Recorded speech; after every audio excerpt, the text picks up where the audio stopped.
So Antonio moved her to an important event in the life as the alien leader, typical of what we see in QHHT, where they move you from event to event and then to your death. The difference is we're specifically looking for things that your soul needs to heal. We're not doing an exploration of past lives. So there is a difference. But with QHHT, it follows the same script over and over again. You enter a past life, you poke around a little bit, you die.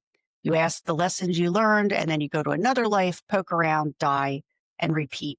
With introspective hypnosis, you can modify what you do based on circumstances. For instance, during her first regression, when she went back to her childhood in this life, Antonio didn't ask her to move forward to another event. He was able to instead focus on the event that she dropped into and let her guide him toward what the problem was. And he used the introspective hypnosis technique of role reversal to help her explore and heal.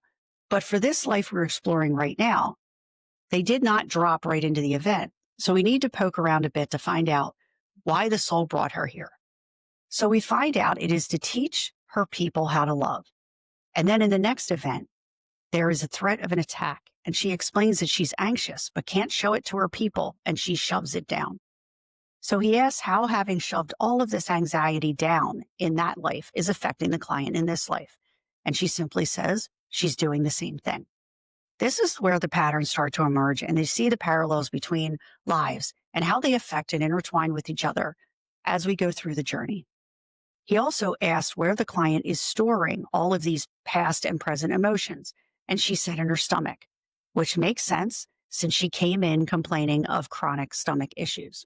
I swear you can't make this stuff up. In the next part, Antonio is again going to ask her about how what is happening is affecting her physically, mentally, and emotionally. He will also ask what is the past life trauma causing the client to do in this life and not to do in this life. So let's continue. She needs to take them down. Understood. So let's move forward and see how that life ends in that body and in that planet. 5, 4, 3, 2, and 1. You're there now. I'm in a building on a white bed.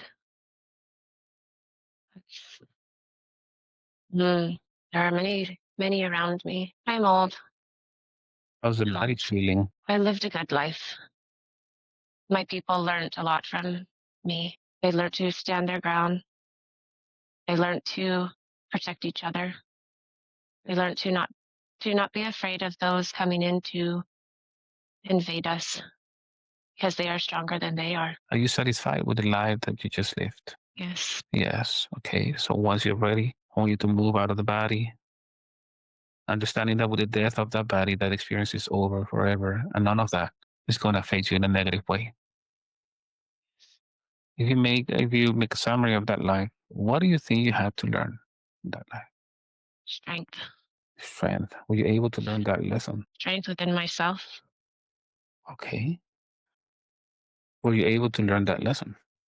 Yes. Very good. So based on the life that you just lived, what advice do you have for Michelle? You know what's going on in her life. She always has strength, but she doubts herself. She needs to put the wall down. Only then her true abilities will show.